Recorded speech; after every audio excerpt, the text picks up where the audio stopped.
Hey, what's going on, everybody? Welcome in a special Tuesday morning edition here of Gorilla Sports Off Ice.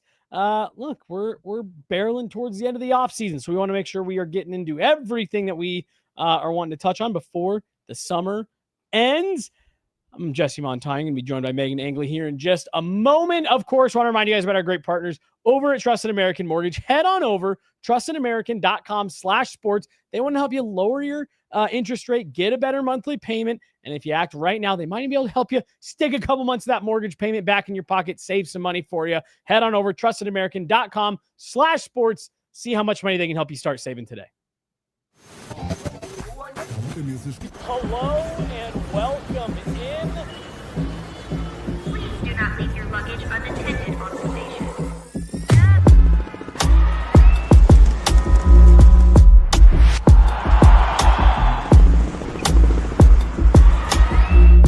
Welcome to the show. Hey, what's going on, everybody? Welcome in. I'm Jesse Montano. She is Meghan Angley. We are back. Another episode of Gorilla Sports Off Ice. We are going to start working our way through the rest of the league here. We are about 4-ish weeks, 4.5 weeks from the open of training camp. Of course, we don't have any official dates yet for anything like that.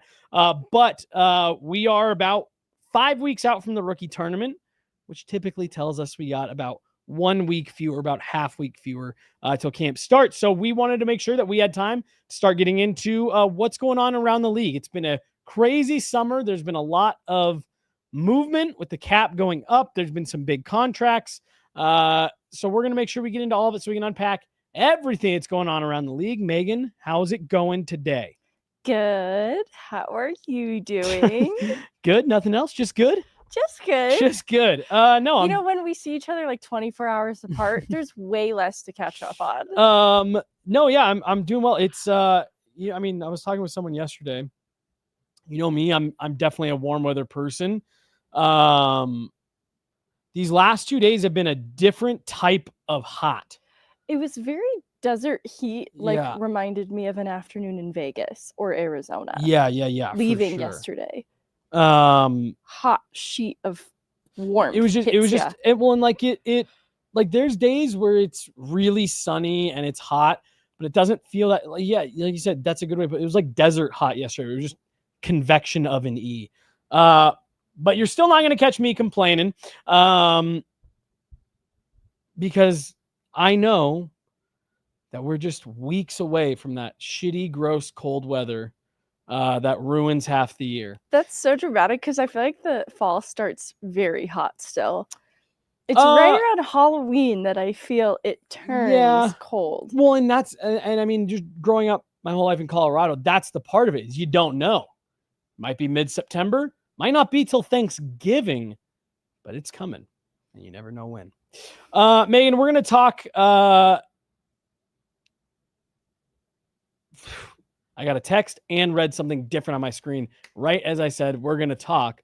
We're going to talk rosters, player movement, how some of these teams around the league are looking, and we're going to go division by division as to not overwhelm, get confused ourselves, anything like that. So we're going to start out east. We're going to start the Metropolitan Division today, and then we'll kind of just slowly work our way through the 4 divisions here over the next couple of weeks. Quick note before we get started, I think I see a comment about it already. Josh Manson did publish an article in the Players Tribune. I actually was about halfway through reading it when we got going here on the show. So make sure you go check that out. I always love when we get that kind of extra layer peeled back on the players, from the Players Tribune, players talking about stuff that isn't necessarily always related to what's happening on the ice. Yeah, I can't wait to read it. Josh Manson, one of the nicest guys in the room. It's been a while since I've said that, but the shout out to him being an upstanding guy and how that translates to this piece doesn't surprise me at all. No, and he's extremely well spoken. That was something that we learned about him right away when he arrived from Anaheim. Very well spoken, and just a little bit that I was able to read, that very much comes through in his Players Tribune piece. Meghan, anything we're going to be talking about the Metropolitan Division today. Anything that you want to say off the top, just about any of the teams, players, movement, anything like that? Or do you just want to get into it and we'll go kind of team by team here? Yeah, let's just go team by team, because in kind of digging into it last night, there's a lot here to talk about. Some teams more than others, but still a pretty good amount of interesting conversation about what's going on in the Metro and how they might look going into next season. Well, and there's a couple teams too in this division that I really don't know what to make of. Not only because of where they finished last year, but how they got there. The comment about 43-degree hockey. Oh, nice. That's really cool. Nice. Heck yeah. If not better than advertised. Also, the owner hand-delivered it. Nice. That's amazing. Yeah, Dan's the best. I'm going to have a video coming here soon about moving all my gear from my existing bag to my 43-degree hockey bag. And I know we said that there were 43 orders that Jesse would get in the bag. You know what? I feel like one's good enough. Jesse's going in the bag. All right. Well, let's start. We'll go in ascending order, reverse order. We'll go from the bottom to the top based on how they finished last season. And we're going to start with the Philadelphia Flyers, who I think that was a team that there was excitement around. They had an encouraging prior season under John Tortorella. I think there was some optimism that, hey, maybe this team could take a step. You have a guy like Eric Johnson, veteran leader, helping to usher some of these younger guys. They added a guy like Jamie Drysdale. You felt optimism, and then the wheels kind of fell off. John Tortorella ends up getting relieved of his duties. They start shipping some older guys out. There was a lot of distractions in Philadelphia this last season, but they head into the summer. They trade Ryan Poehling to the Anaheim Ducks for Trevor Zegras, taking a bit of a flyer on a young player who really a few seasons ago was looked at as one of the next like elite point producers, talented playmakers, and really hasn't gotten there in Trevor Zegras.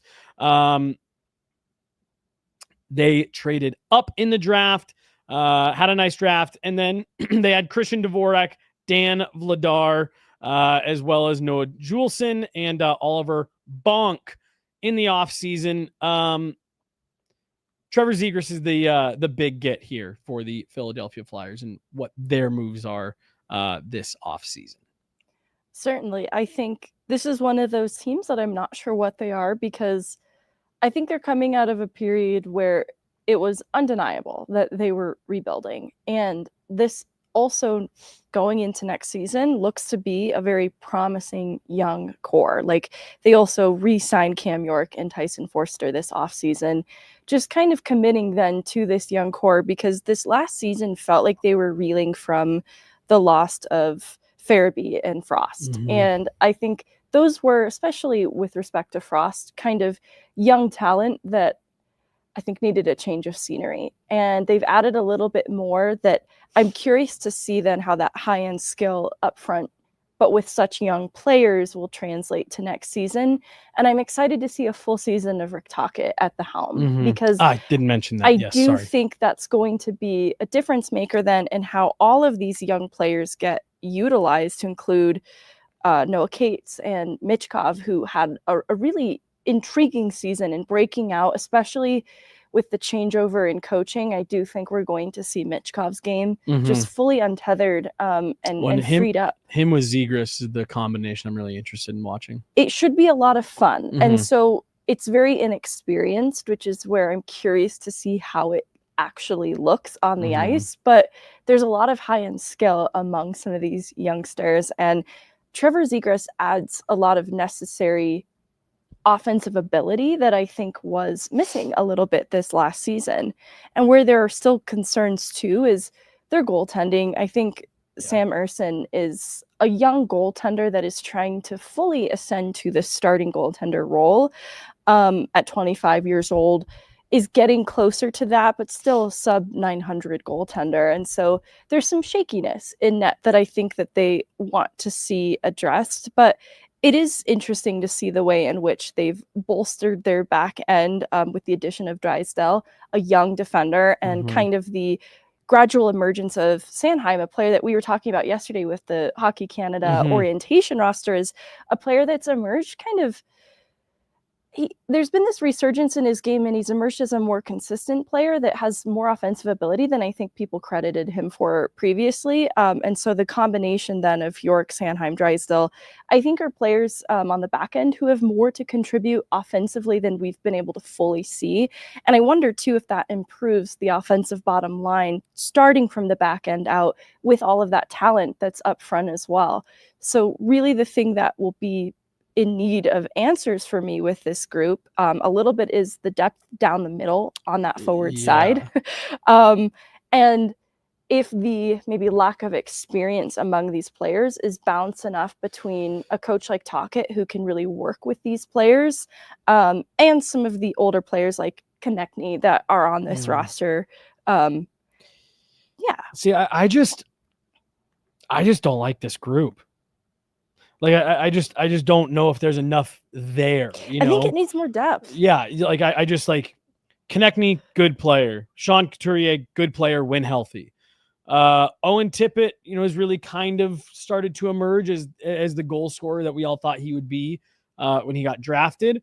Trevor Zegras, we'll see. I mean, he's been really up and down. Christian Dvorak, like you said, I'm interested in Noah Cates. But then after that, it's just kind of a bunch of guys. Like Dvorak to me is more of a middle bottom six player that might be elevated to a higher role. And I'm nervous about that. Well, it's one of those, I remember I used to talk about it all the time with the early 2010s apps. There was a lot of guys that played for those teams. And I'm not, Paul Stastny was a good player. I'm not trying to, but like folks talked about Paul Stastny in Colorado as this like clear-cut 1C. Well, he went somewhere else for 10 minutes, and they're like, oh, you're not a 1C. You're a 2C at best. And I do wonder if there's some of that here, to your point about Dvorak, where it's like, is he maybe going to be asked to be playing over his head a bit here? Because that's just what the roster is going to require. Right. And I do wonder how many of these players are going to find themselves in that situation. Now, the Michkov Zegras thing, we talked about Trevor Zegras when his name was floating out there as a potential option for the Avs. It had been floated last year at the deadline. And we talked about like, okay, well, what does that look like? And while we talked about the potential personality issues, clash with a guy like Nate, what we did also say was, if a guy like Trevor Zegras with his skill set is going to be put anywhere to succeed, it's going to be next to a guy like McKinnon, playing with a guy like Makar, things like that. I think that him landing in a spot where he can play with Matvei Michkov is going to give him an opportunity to do that. To play with a player who's going to want to play the way that he does. To your point, is there going to be enough experience there? Is there going to be enough two-way responsibility there? I don't know. And then I look at the back end where Jamie Drysdale's got to take a step. Cam York got to continue getting better. Travis Sanheim got to build off what we saw last year and, work his way onto that Olympic roster. I just think there's a lot of question marks here. And I'm glad you mentioned Rick Tocchet, because I do think that could be the secret weapon to getting a lot of this stuff to work, is a guy like Rick Tocchet. I'm nervous that there's not enough veteran presence, even with a guy like Tocchet leading the ship. Just with the back end, I think there's a lot of upside with these players. To your point, if a player like Drysdale takes a step, that does change my view a little bit. But I think even talking about Michkov, Zegras, and the potential magic that they could create together offensively, there is a necessary component of a grounding veteran player too for these types of young players. You know, in the same way we talk about Toffoli with Celebrini and Smith out in San Jose. Mm-hmm. I feel like that's what's missing from Philadelphia. And the depth does kind of fall off. Because, for example, in talking about Dvorak as potentially like a 2C, I think Noah Cates, as a young player, has emerged being able to handle that responsibility in a way that really impressed, really surprised. I've been banging the drum for this player, but that's a lot of responsibility if like it's not working out with Dvorak, right, to thrust on Noah Cates as a young player. And so I think they just need a little bit more veteran insurance in this roster for me to feel more comfortable with it, because goaltending is shaky. Mm-hmm. You need a disciplined team that handles the defensive responsibilities and doesn't kind of neglect some of why that is so important to build out in their game. Well, I got a question for you in a second. But on their goaltending, you're paying Ivan Fedotov $3.275, and you just signed Danville Ladar to $3.35. Ivan Fedotov, they definitely took a bigger swing on that than what it turned out to be. Yeah. Came over from the KHL a couple seasons. I mean, he's a monster. He's huge. Really good goaltender over in the KHL. I think he even had a really good debut. Yeah, 6'7". I think he even had like a really good first week. They paid him, and he has been shaky at best. I want to ask you a question on Noah Cates. Do you know how old Noah Cates is? I want to say, because he's one of the like collegey guys that was a captain on his former team. I want to say it's 25. 26. Okay. All right. I was just because you said it, you called him a young player twice, and I was like, shit, is that a young player still? He's, you know how I'm fine with it. I'm fine with 26 trajectory. Yeah, no, I love it. 26 actually makes me feel more comfortable because, for example, let me look at Casey Middlestad's age. I think he's around that number. Only 3 full 26. And there was a world where we entertained Casey Middlestad as a 2C. I think the difference is Noah Cates' path to this point hasn't been projected to be that guy. And so I think it's been slower going. Just 3 full seasons in the NHL. So, but I don't know. I kind of like the winding road. I think it builds a lot of character, a lot of really good habits. There's a lot of discipline, especially when you spend a little bit more time going the college route. So I'm here for it. Anything else on the Philadelphia Flyers? You know, I think back to 2 seasons ago, there was this kind of ragtag team of guys who were surpassing expectations. And, you know, Joel Farabee was a part of that. Morgan Frost was a part of that. And so this team is different without those players, undeniably. But I am curious to see if they can surprise a little bit next season, especially with this young talent, and maybe have some fun, not so different from what we saw out of San Jose, right? Like they weren't necessarily climbing for any sort of wild card spot, but they seem to be having fun. I want to see at least that with some of the young talent that's on this roster, but obviously also take a bigger step forward as a group under the leadership of Tocchet. All right, let's move on here.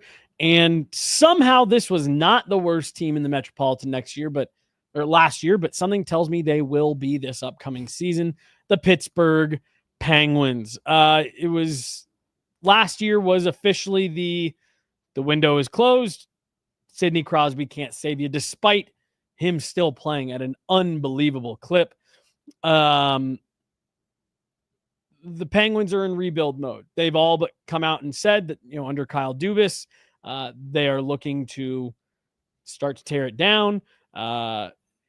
You know, you're starting to look towards the draft, 3 second-round picks, 2 third-round picks, as well as owning their own first-round pick. As you look, you won't convince me that I think the reason they're holding on to Sid right now is because they want to try to pull off the Mario to Sid to McKenna, and just keep this crazy, trend of elite level players mentoring the next one. It's been a quiet summer for the Penguins. I imagine that this is going to pick up a lot in season. Probably some contracts are going to be dealt.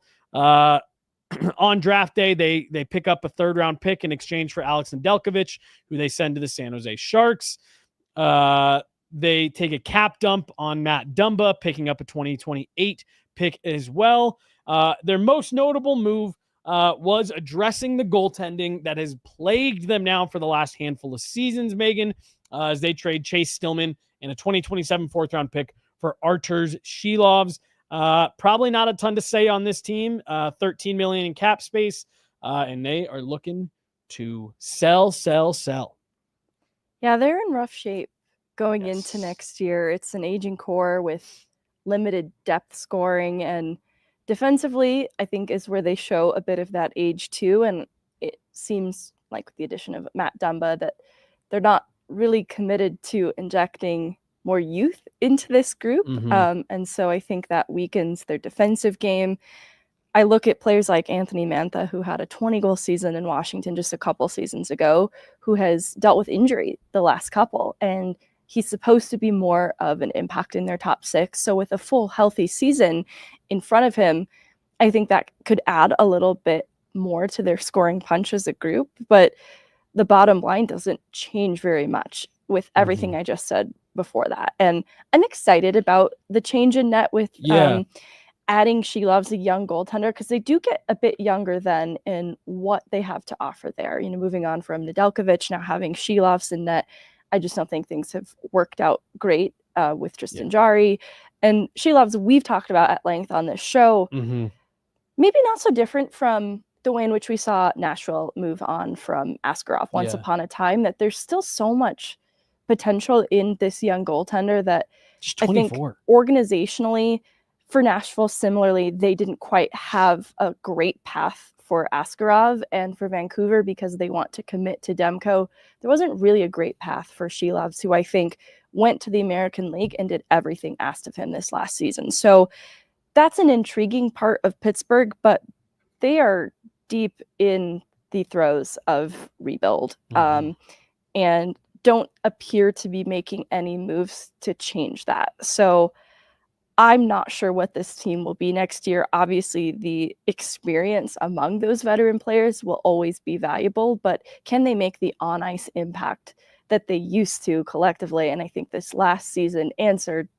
no. Right. I mean, and again, like I just want to talk about a 91-point season from Sidney Crosby. Had one of his better seasons in a long time. And to your point, that doesn't really matter. Well, and even Rickard Rakell, right? Like new personal best in his individual production. That's obviously great, but it doesn't really move the needle for the whole of that team. Rutger McGroarty, a young player, definitely in prospect territory, hoping to make an impact and kind of in a place too, there's opportunity for him to seize at this level. But just not sure really how to evaluate his impact as a prospect at this point.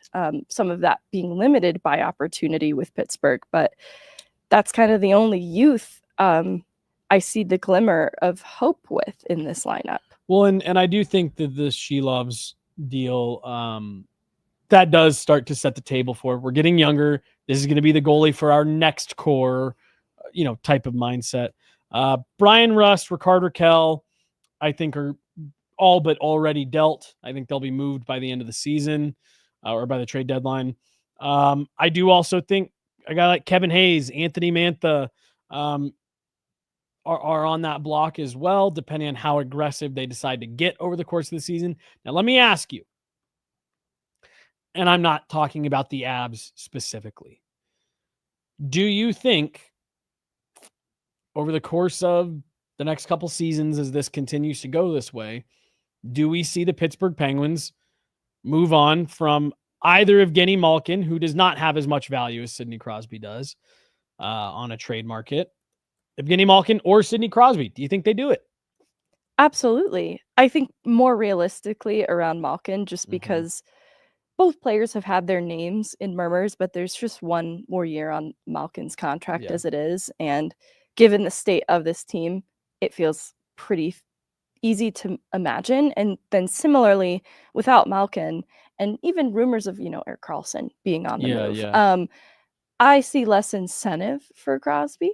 But I can absolutely conceive Yevgeny Malkin being moved. Well, and I don't think anybody in Pittsburgh would point fingers at Sidney Crosby or Evgeny Malkin or anything like that. Saying, oh, they didn't finish as a like, no, these are elite level players that have been, I mean, the face of the league for a long time. Give them their shot to go out and get and get one more. Anything else on the Pens? No. All right, let's move on here to one of the teams that begins to start my list of like, what the hell even is this group? The New York Islanders. Patrick Waugh staying on as head coach after finally making a GM change this past off season. Their big trade of the summer. Now, granted, they acquired 2 first-round picks. They did move on from Noah Dobson. Young, exciting player, defenseman. And then on the back end, on free agency, they go out and they add Anthony DeAngelo, Big Save Dave, Ethan Bear, Simon Holmstrom. Let's see. Those are all AHL guys. And then the big one, Jonathan Drouin, added to the group there. Patrick Waugh finally gets Jonathan Drouin. He was long after him when he was here in Colorado. Finally gets his hands on Jonathan Drouin. This is a group here. They currently sit with $1.3 million in cap space. You got Matthew Barzal, Bo Horvat, Anders Lee, JG Pajot, Kyle Palmieri, Jonathan Drouin, Anthony Duclair, Casey Cizikas. On the back end, you got Alexander Romanov, Ryan Pulak. Where I'm going with all of this, Megan, Ilya Sorokin, this is an over 30 team here that has struggled to make the playoffs. I mean, gosh, seriously, they've only got a couple of guys who are under 30 on this roster. You're right up against the cap.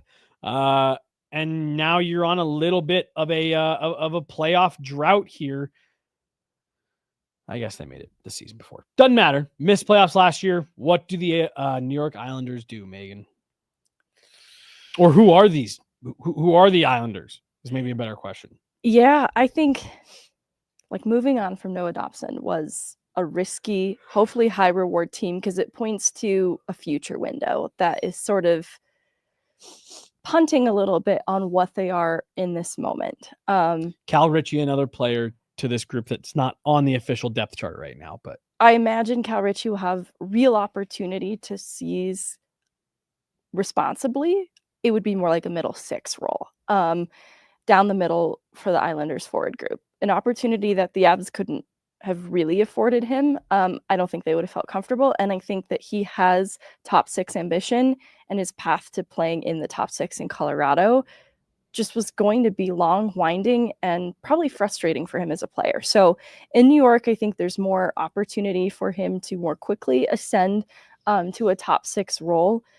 But I still think he'll have to start in more of a middle 6 capacity with the Islanders. That being said, though, like the loss of Brock Nelson has created opportunity. And I've, heard like JGP's name in trade rumors, which would open a little bit in the middle because this back end's a mess. I'll get to that in a second. But moving on from Noah Dobson, a big right-handed defender who just had a near 40-point season, obviously a big move. They get some picks in return, but also a young forward prospect in ML Heineman.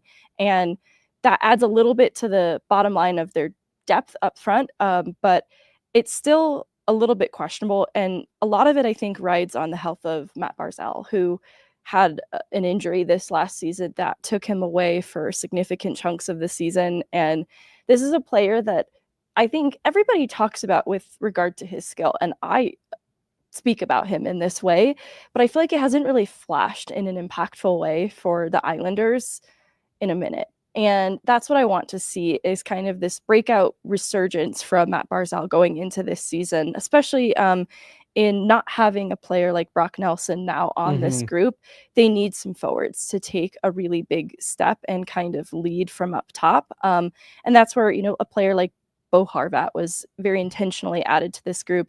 Why I giggled when you talked about Jonathan Drouin is it's interesting that that does seem to be the big splash for the Islanders this offseason, when the way in which we spoke about him was this player that we hoped they could sign for under $2 million on this team-friendly contract, and maybe he's playing on a third line with Ross Colton. Right. So it's crazy. I'm excited, though, for the opportunity for Jonathan Drouin, because I still think there's a top 6 player in there.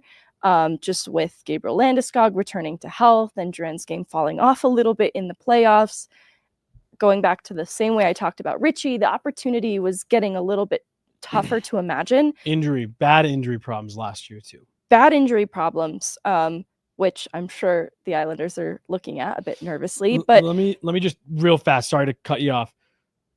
In his last 5 seasons, Jonathan Drouin, 44 games played, 34 games played, 58 games played, 79 games played in his first season with the Avs, back to 43 games played last year. Sorry, go ahead. The nature of the injury is different from one another, which makes it challenging to predict his availability.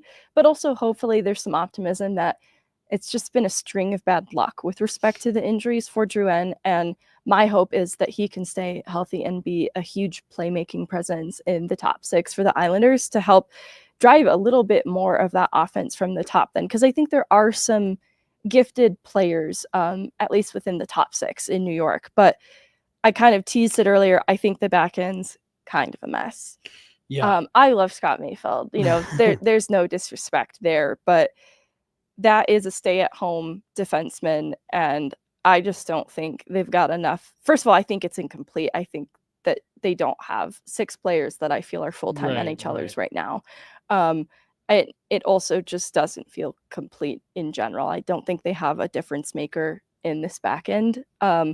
When you start thinking about the way other back ends around the league are constructed, even just looking at contenders, there is more of an offensive punch, and there's also the balance of just a really responsible defender with a little more skill upside than the stay-at-home defenseman who also needs to be captured in a back end, right? Like, that's kind of the perfect construct. I don't think the Islanders have that right now.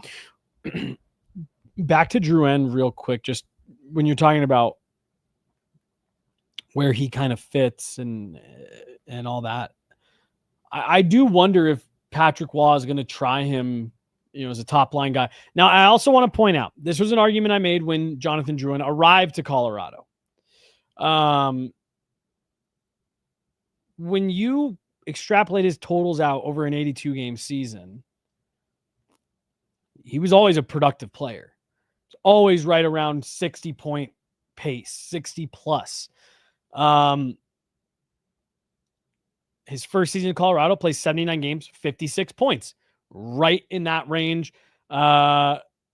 Just, 3 games missed. So right in that range. I'm going to do some quick calculator math on the air, so you guys don't have to sit here and listen to me do this in my head. 43. Last season, Megan played at a 70-point pace. Like, there is a legitimate player here. A legitimate NHL top 6 player here. The availability is an issue. And then to the point that you alluded to, what we saw in the playoffs can be an issue for him as well. So you do wonder how much the Islanders are going to lean on a guy like Drouin. What are they expecting out of a guy like Drouin? I just want to put a bow on that, because you made it.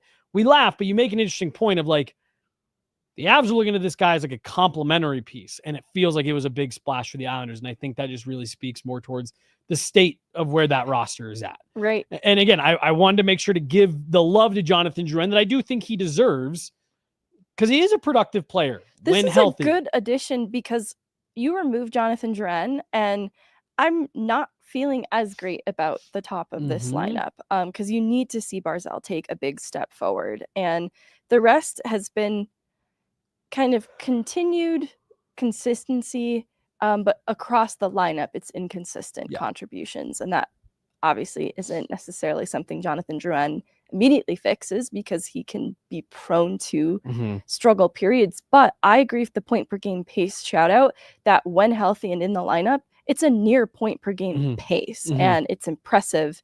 And that's with kind of different roles throughout the lineup, right? Like sometimes being on a second line with a lot of changing talent around him, he still finds ways to have success. So I think he can really help this forward group find a little more offensive consistency, but his health is a big factor in that. Yeah.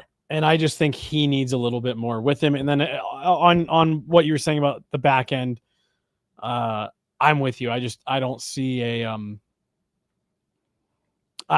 group of 6 here that I'm like, yeah, that's an NHL group. And you do wonder where that's going to leave them and what Patrick Waugh can get out of this group. I'm curious, right? Because it reminds me of the state of a team formerly coached by Patrick Waugh that's in a bit of a struggle era. Because this is a team on paper that's in a little bit of a struggle era with some intriguing young talent and a player like Cal Ritchie, right? That's in the prospect pipeline here.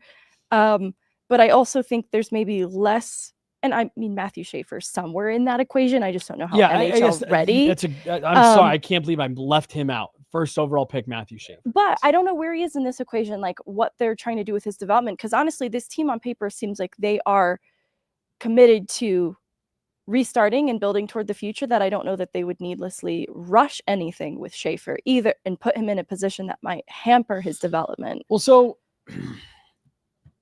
you make a really interesting parallel. Because I have concern. Well, about the last team that Patrick Waugh coached. And what was the issue with that? Among many things.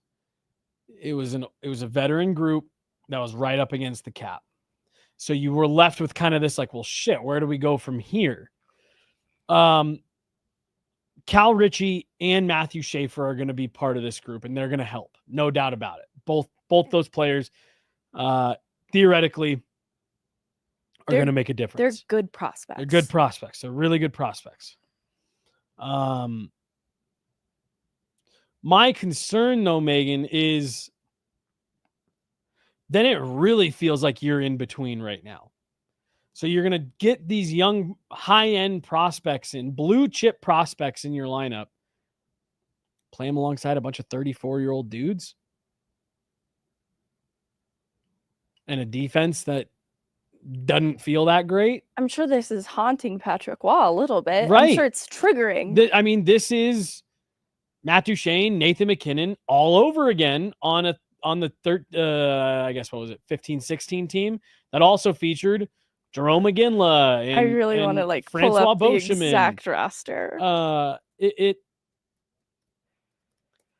This is starting to feel like something of a theme with Patrick Waugh coach teams where he cannot decide, do I want the young skill talent or do I want my wily veterans who know how to win a game?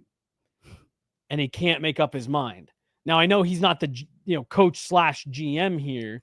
But, just given what we know about him, he's probably a voice in the front office conversations. Well, and keep in mind, they moved on from Lou Lamoriello and decided to retain Patrick Waugh. So in this transitionary period, is it Darsh? Matthew Darsh, I believe, is the new GM in Long Island. Patrick Waugh is a voice that he's probably going to lean on a lot. It's Patrick Waugh. Why wouldn't you lean on him? And maybe this is your answer. Anything else on the Islanders? No. I hope Cal Ritchie becomes No. Gosh. I will be really interested to see what Cal Ritchie does turn out to be, because I do feel like the scouting assessment on him, depending on who you talk to, all jokes aside, I know it's a nice running joke, but the comparisons to Patrice Bergeron, that is lofty. People get a little carried away, but he was highly touted as a prospect here in Colorado for a reason. Well, and I was going to say, on the other side, I've seen a lot of people who have tried to discount what Cal Ritchie can be. Like, I think he's I think he's a really highly touted prospect. I think there's a reason to be excited about him. But I also saw enough areas of his game that need improvement that I am not ready to say, oh, look out for Patrice Bergeron next year. No kidding. I mean, especially just in his own end. Right. The biggest strength of Bergeron's game was his two-way ability. Yeah, and right. That was the biggest area that Cavaricci needed to improve on in his game. Yeah. All right, let's stay in the state of New York, but head on into the city, the New York Rangers. This is another team, Megan, that is in the middle of an identity crisis. Under $1 million away from the cap. They add JT Miller in season last year. Then they go out this offseason. They make the big splash. Everyone knew it was coming. They add Vladislav Gavrikov to their back end in free agency. Let's see. Tyler Radish. They get Will Cooley re-signed. Derek Pouliot. Their big splash was adding Gavrikov. Now they got themselves back below the cap by deciding to move on from Keandre Miller, sending him to the Carolina Hurricanes in exchange for Scott Morrow, 2 first-round picks. They also made the decision this offseason, Megan, to finally part ways with longtime Ranger Chris Kreider as they sent him to the Anaheim Ducks. Now, you've still got Artemi Panarin last year of his $11.6 million deal. You got Mika Zibanejad. Like I said, JT Miller, Alexis Lafreniere, Vincent Trocheck has been a difference maker for him. I know our buddy Peter Baugh is really high on a guy like Will Cooley. Back end, you got Adam Fox, who maybe has taken a step back in the last couple of years. Still a really high-end player. Like I said, Vladislav Gavrikov, William Borgen, Carson Soucy. And then in net, you've got Igor Shesterkin, and then the renaissance for Jonathan Quick in Manhattan. He seems to have turned the clock back a bit here. Where are you at with the Rangers, Megan? Because this is another team that reminded me a bit of the 2022 Vegas Golden Knights, where the roster was clearly good enough to be a playoff team, but coming down the stretch just could not get out of their own way enough to string together games despite people around them struggling, and eventually just lost out enough that they kind of beat themselves.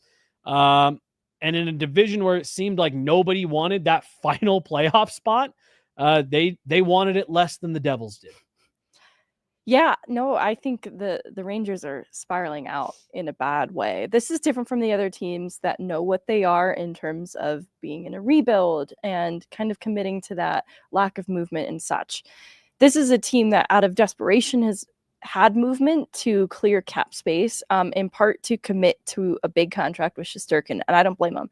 I still think really highly of him as a goaltender, but that reliance upon him has become kind of a part of their identity now, because you go a year back from last and they were a realistic contender. Mm-hmm. I think that some of the inexperience in this lineup in terms of having that right mentality to get across the finish line, that to be able to close out games. This team lacked that mentality, but they had a lot more promise, and it's why I think they showed better in the playoffs, and obviously the year before last. Mm-hmm. Special teams were exposed to as just not being as versatile as, say, the Florida Panthers. And so this last year, though, I think was the fallout of that exit for them, kind of this look in the mirror as to what they really are.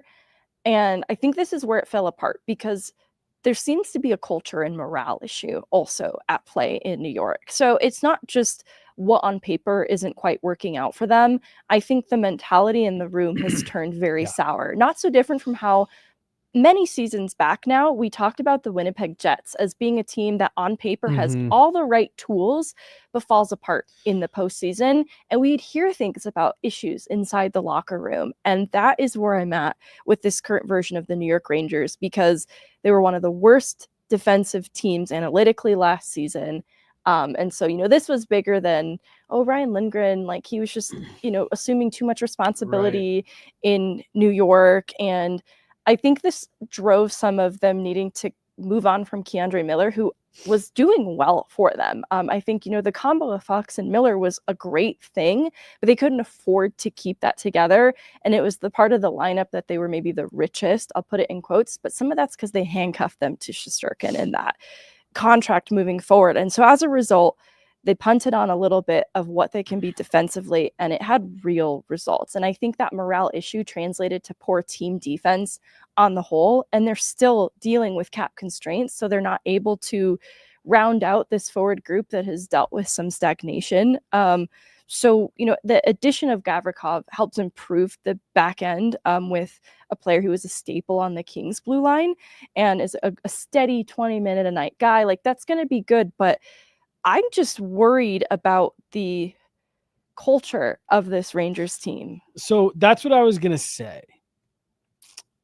For me, like, I look at this group, and when you say, why didn't it work last year?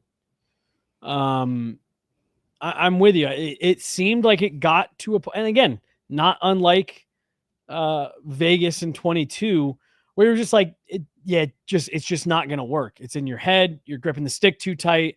You're expecting for things to go wrong. I think there was some personality issues in that locker. I think there were guys who maybe didn't get along. And then once things started to slide, I mean, you trade your captain, Jacob Trouba, who, while he maybe wasn't being ultra effective on the ice, it was clear by player reaction they did not appreciate the way that went down. They all spoke very highly of Jacob Trouba and what he brought to the room. So that felt like it maybe fractured it a bit, and guys struggled to ever get back on track.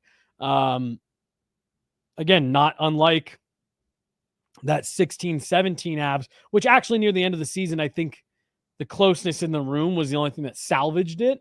But it was just one of those where it's like nothing that you're going to do is going to work. And you just have to accept that for this season.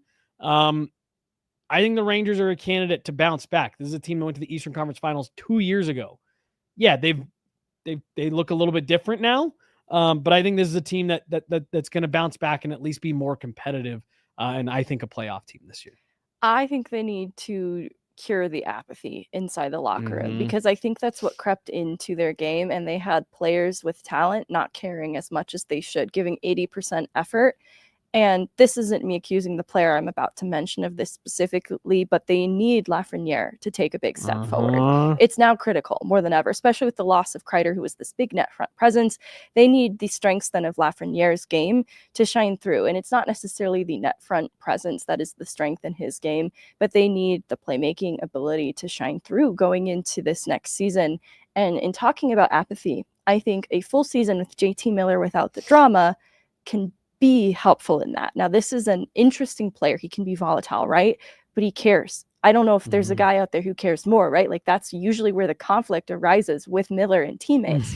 So this is kind of a dangerous game that they're playing here with Miller. This is exactly what this team needs, is a player who cares and will enact that kind of change in the room. But if that doesn't work, it's going to become volatile. And so it's so important for them to figure out giving a damn this next season. That sounds drama. Also, just wanted to shout out Will Cooley.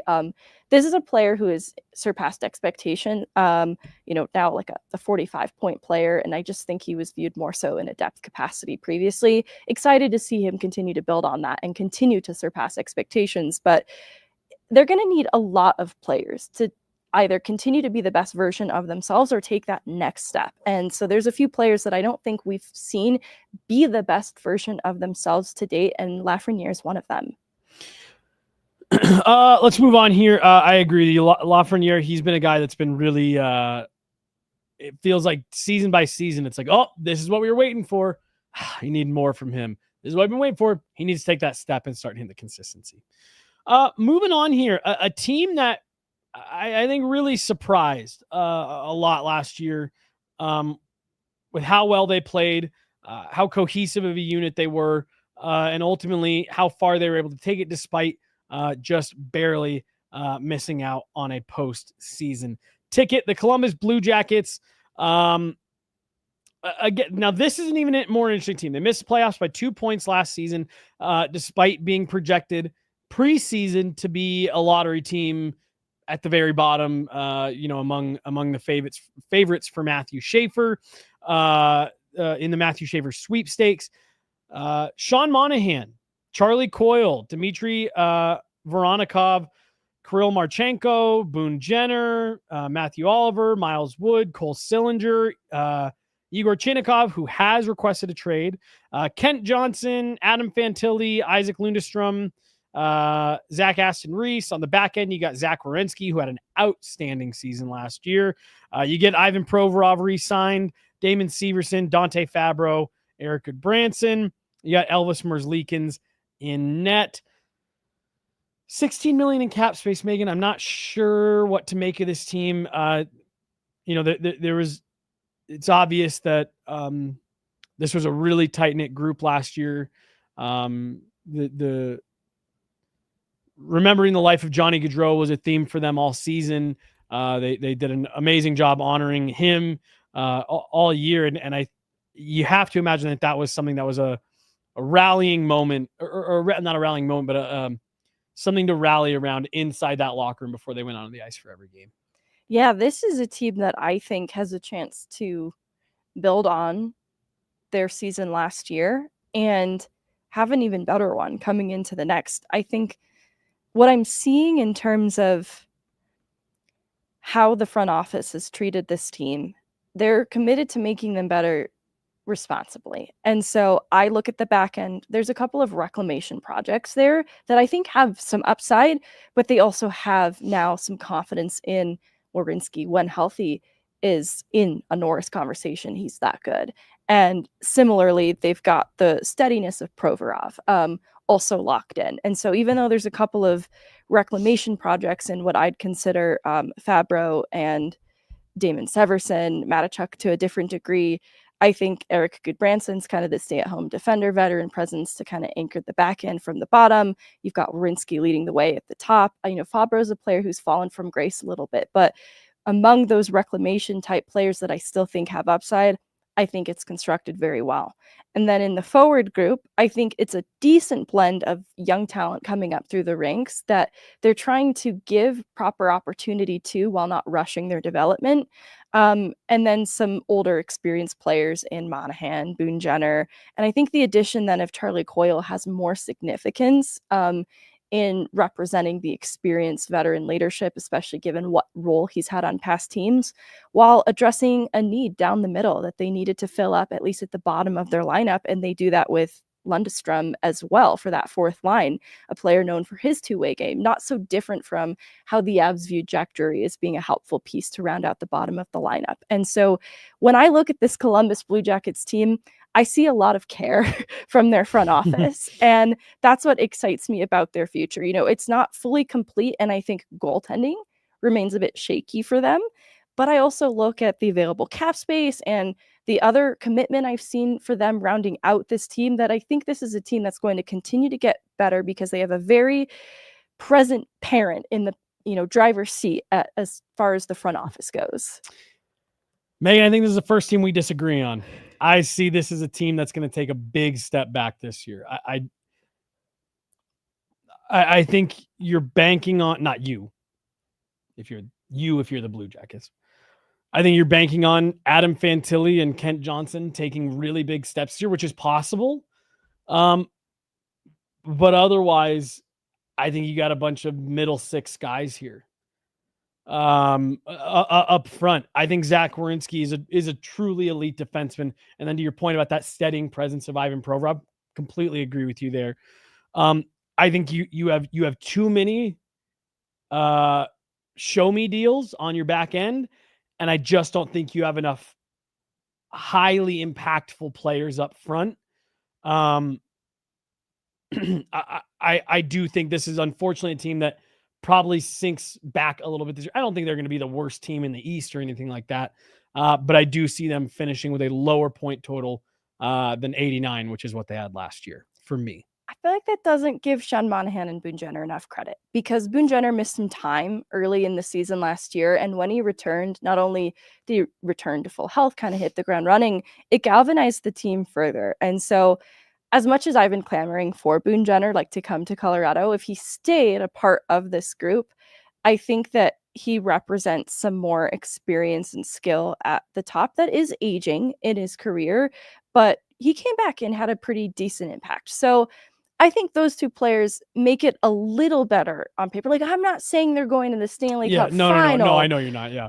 But I think that can make a difference. See, now they got a little meaner too. Yeah. Well, and at the maybe bottom of the lineup. It's maybe a little unfair because I've never been a big Boone Jenner guy.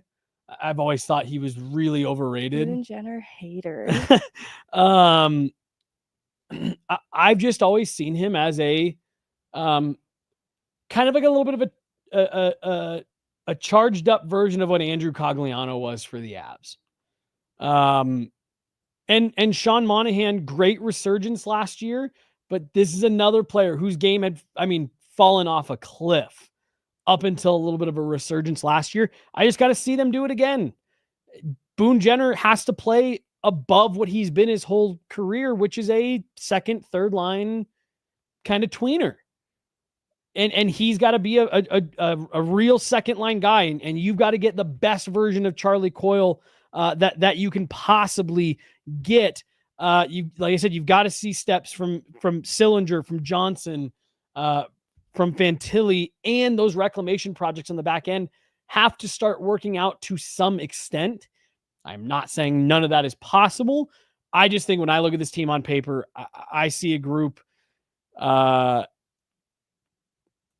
a lot needs to be added. Then on top of all of that, Elvis Merzlikins has just turned out to be a bit shakier than maybe people thought 2-3 years ago. I don't think he's the answer in that. Yeah. And given the other moves that they've made to address needs, they have to know that too.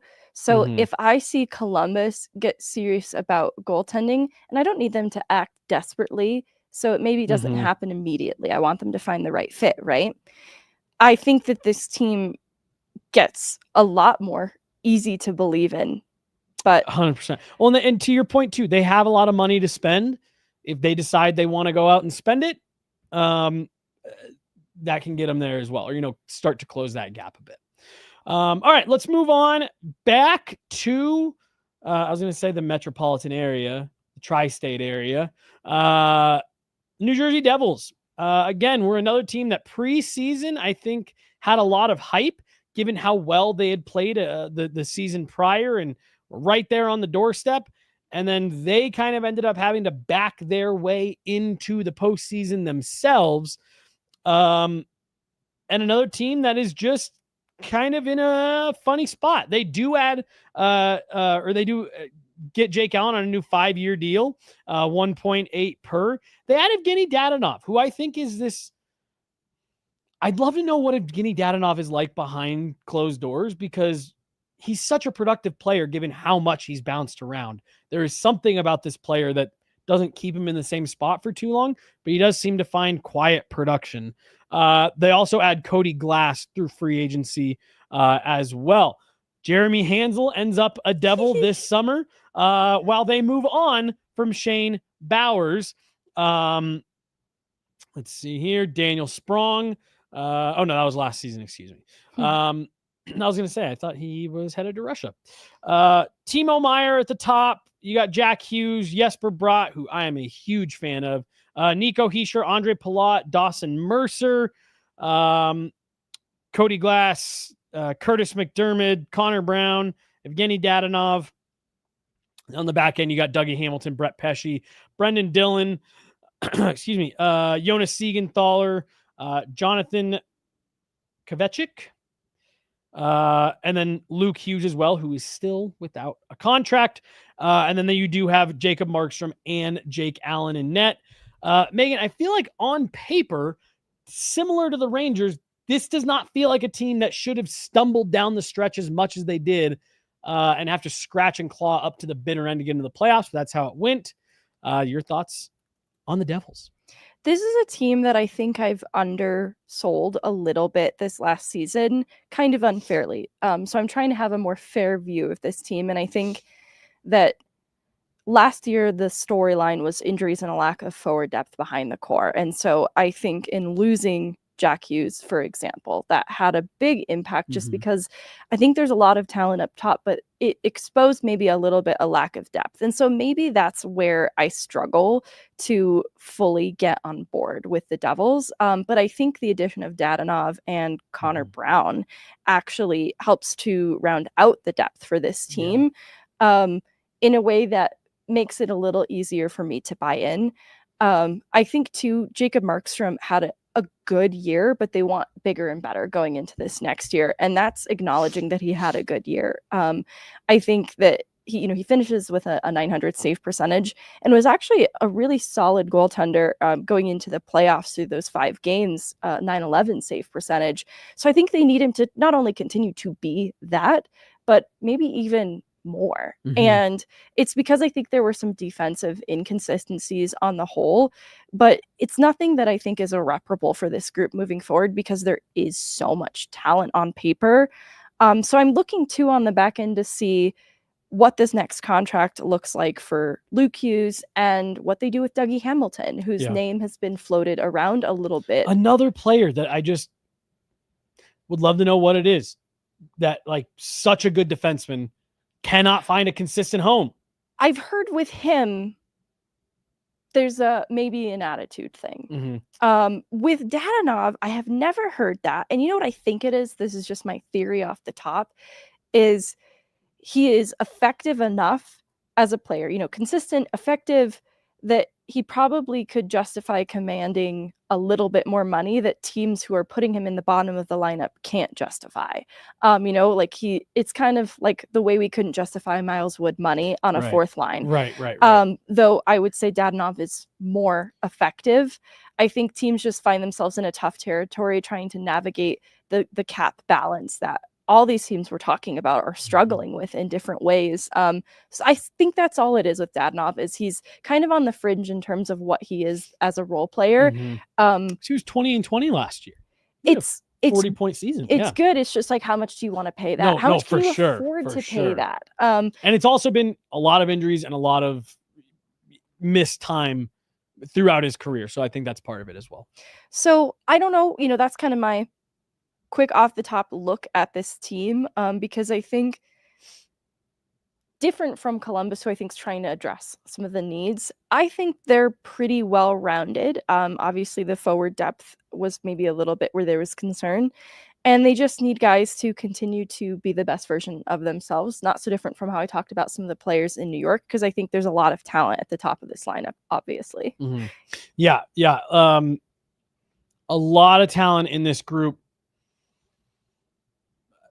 Looking for them to put it together more efficiently than they did last year. All right, we are at an hour, so we're going to go through these last couple pretty quickly. I think one of them is pretty straightforward, then another one is going to be a really interesting team. The one that I think is the most straightforward, for my money, Megan, the best regular season team in this division, it's the Carolina Hurricanes. This is a group that, boy, oh boy, was last year a whirlwind for them. We talk about how much of a whirlwind it was for the players that were involved in those series of trades. I imagine that was a tough road to navigate internally. Those are tough conversations and messages that you need to be having with your group. You have a top flight player that comes in that you're kind of saying, okay, this is the guy that's going to help take us over the top right now this year. And then the way it ends up being portrayed publicly, and I'm sure the way some of the players felt, whether it was what Mikko meant or not, was this guy doesn't want to play with us, doesn't think we're good enough, doesn't want to live here, doesn't want to be a part of this organization. They go out and add Logan Stankoven in that deal. And you and I had talked about it, that maybe this ends up being this kind of galvanizing, rallying moment for them. And it looked that way until they got to the Eastern Conference Final. So what do? They go out this summer. They had Keandre Miller via trade. We talked about that earlier. And they get Nikolai Ehlers, as well as Tyson Jost. You get Logan Stankoven extended, but the big fish there is You had Keandre Miller. You had Nikolai Ehlers. I don't know how much Nikolai Ehlers actually moves the needle for me on this roster. This was actually the one place that I felt you're just adding another very same type guy with some injury issues. But if he can stay healthy and if he can be there, that's definitely a nice added punch. I think this is probably the top team in the division, but I don't know if it's a Stanley Cup team. Yeah, I think the big swings in Ehlers and Miller add a layer of intrigue for me because absolutely with Ehlers, I feel similarly that in talking about him in Colorado, for example, I worried way too much about his availability, injury proneness. He always seems to miss some time each season. But I've also felt I'm really in his corner. I like him a lot as a player. I felt that he hasn't been utilized in all the right ways coming from Winnipeg, that there would be bursts, moments where he is used in a way that I think helps his game to thrive, and other times buried a little bit too deep in the depth chart. And so I'm excited to have that question or concern truly answered then, because the opportunity is here for him. I think Carolina got a great player in Stankoven in, the Rantanen trade. But it still left a hole, right? Because Netchus, though I think his role was diminishing a little bit, or at least inconsistent at the end of his time, his points pace was still ridiculous leaving Carolina. That left a production hole then to be filled. That in losing Rantanen too, though Stankoven helps, they still needed to add. And so Ehlers does improve that some. And my hope is that, and I'm sure Carolina's hope is that concern of, maybe he's not being utilized in the right way. It's time for Nikolai Ehlers to truly demonstrate that. And I think there's more optimism around him being able to do that. I think there's more pressure on him, though, to be that in Carolina, in the same way we were talking about Duran, and just a little bit more pressure in his role and impact than with the Islanders compared to what it was in Colorado, where he was playing kind of alongside or behind the likes of McKinnon up top, and that helped to alleviate some of that pressure. Ehlers will be fully in the spotlight, and I know some of his justification was to get out of the spotlight a little bit, feeling it bright at times. I fear that is not going to be the case. It's going to be pretty bright on him, but it's make it or break it for him in terms of what he is right now. And Keandre Miller obviously improves the back end for the Canes going into next season, a back end that I think was an aging back end with Burns and Orlov. And so now with Keandre Miller and Jacob Slavin, I think that it got a little bit younger. There's a lot of talent now up top. So I'm excited to see how that comes together, because this is a group, under Brenda Moore, that has a really strong defensive identity. And I think that is sort of what cost them too, is they lost a little bit of that killer offensive instinct in the playoffs. That's ultimately what did them in, I think. Well, and it was part of the reason why I genuinely felt for them that the Mikko thing didn't work out, because a player like Mikko Rantanen, in my opinion, is what the Carolina Hurricanes have been missing. And my concern with them, when Nikolai Ehlers had a decent postseason for the Hurricanes. Jets. For the Jets. Don't worry. Thank you. Sorry. For the Jets. Really, the bulk of his production, all of it, came in the second round. I worry that they got another guy who's going to play a little too soft and just get chewed up by the Florida Panthers. The Carolina Hurricanes are not tough enough to play against in the playoffs, and they don't have a guy who can go out and take over a game the way Mikko Rantanen did in the third period of Game 7. And as much as I'm with you, I like Nikolai Ehlers, I just don't think he's the guy to do that. So I completely agree. I think you're going to have Keandre Miller next to Jacob Slavin. I think that is a really stout pair. I think you're going to be an even more dominant regular season team. I did not see them do anything this offseason that makes me feel differently about when they run into the Tampa Bay Lightning or the Florida Panthers or these teams that are just going to ground and pound their way to a series win. I still don't think Carolina can compete. I think that's an interesting shutout. Like the forward or defenseman equivalent of what Josh Manson is to the Avs in the playoffs in particular. that kind of mean streak that he adds, in addition to being a highly skilled player, I don't see represented forward or D for the Carolina Hurricanes. And it does matter. Obviously, Florida's filled with guys like that, and that's part of their thing. It's kind of their identity. Right. And so not every team can be constructed that way, but you still need to have it represented in some way. And even the Avs get criticized for not having it represented enough, and that's with Manson. Right. And a guy like Gabe Landeskog now back. Landeskog now back, right? I'm not seeing that type of guy. Sebastian Aho, Nikolai Ehlers, Andrei Svechnikov, Seth Jarvis, Jesperi Kotkaniemi, Taylor Hall, Jordan Martinook. All good players. Who scares you? You know what I mean? Like you said, who's that mean player? Keandre Miller, Jacob Slavin, Sean Walker, Shane Gostisbehere. All good players. Who's going to beat you up? Who's, like you talked about a few weeks ago with Manson, who is that player that it's like, ooh, I'm not going down that wall. I'm not going down that side of the ice. And I'm not saying you have to have that, but on every line, but like you got to have some snarl to you to compete, especially out east. Yeah, because we were talking about that. What team was it that got a little... Oh, we were talking about the potential line on Hockey Canada. Yeah. And that's where I think Columbus's like fourth line actually is a little bit mean, and that was just a shout out to where I think they are trying to consider a lot of different aspects in building this team. Anyways, all that to say, I think that's kind of the thing missing from Carolina. Let's round out today's show by walking through the team that surpassed all expectations last year. And I do think that it was in large part rallying behind the Alexander Ovechkin goal chase. The Washington Capitals, 111 points last season, Megan, defied all expectations. What Alex Ovechkin did last season, I genuinely consider myself lucky to have been able to watch. That was something truly special that I don't know when the next time is. We'll see a performance like that in that type of moment, a record-breaking performance.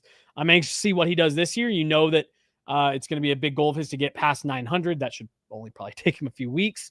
But the Washington Capitals, they are really more or less just running it back. No trades this summer. And on the free agent market, they do add Martin Ferivari, Nick Dowd, but past that, I mean, it's a lot of just, Anthony Beauvillier, a lot of filling in around the fringes, a lot of AHL kind of depth guys. I think this is a team that understands where it's at, and I think probably understands what happened last year. I think they did a good job of going out and putting guys around Ovechkin to get him to that the record-breaking mark. You had a great bounce-back season from Pierre-Luc Dubois. Tom Wilson had another good year. Dylan Strome has really kind of come into his own playing with the Capitals. But beyond that, Connor McMichael, sure. Sonny Milano, missed a lot of time. I like Jacob Chychrun on the back end. I think John Carlson's still a serviceable defenseman. And I like Logan Thompson, despite what Hockey Canada thinks. I like Logan Thompson as a goaltender. He was still, there wasn't some sort of blip between his regular season play being as strong as it was and postseason. There's other issues that plagued them. And so, he's been steadily in categories for saves above expected, high danger save percentage, really good in these categories, and kind of consistently then over the regular season into the playoffs. He's doing everything they need him to, and they've got Lindgren, Charlie Lindgren was behind them too. That it can be kind of this 1A 1B thing too that balances that workload. And so Thompson, a player who has had injuries in the past, with a very good goalie tandem to help maybe minimize some of that workload too. It's a really good goalie situation. I'm going to say this is a step back team this year, but Megan, my August 5th prediction is that this is still a playoff team, maybe a wild card team. But if they continue to get some of those contributions from around the lineup they did last year, even with Alex Ovechkin likely not being on the same type of historic pace, I think this is still a team that could win enough games to get in. But I definitely think this is a, 15-ish points, 15-point-ish step back group. I do view them as taking a bit of a step back as well. I also want to give them some credit. I think they gelled really well in rallying around the OV record, and I think it just brought them close as a group. So I think culturally, there's probably a good mix that's here. Very little turnover too.